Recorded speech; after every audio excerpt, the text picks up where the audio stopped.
Alright, Frankie T here. I'm going to break down a little trick that you've seen a few of the headline DJs do. Back in the day, man, in the 80s, we didn't have all of this Serato stuff, so we had an actual vinyl. You see Run D.M.C, my Adidas Peter Piper. I'm going to break down the phrase bad meaning bad, not bad meaning good, and kind of the actual label is how you read it. So you look at the beginning mark, right?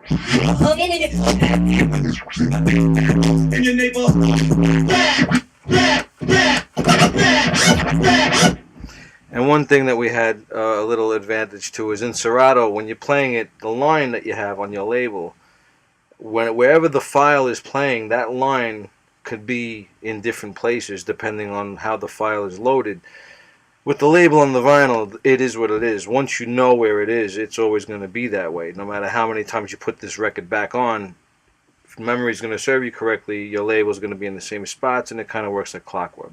But, so right now the profile is facing a little after 3 o'clock on the platter. And the turning of the turntable actually allows you the surface space to reach all the way and do the pullbacks, which we're going to get to in a second. But your beginning of bad is right here. Now, if you let the whole phrase go, watch where the profile goes. Alright, so it makes a rotation and a little more.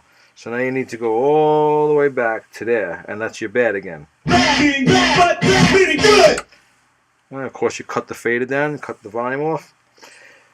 Alright, so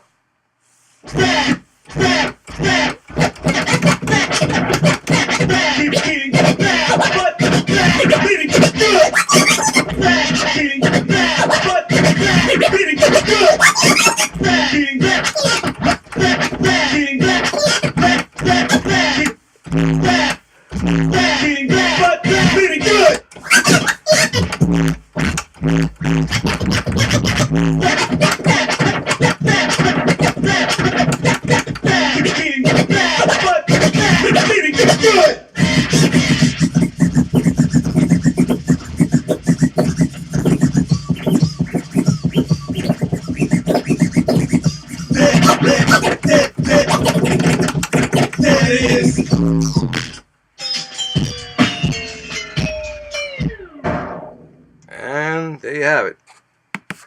One of the things I neglected to point out is there's a piece of tape in here. It's basically to take up the space.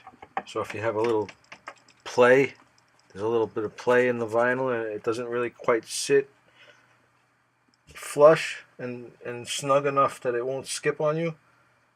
Because, I mean, the needles and the calibration and everything else can only do so much, so.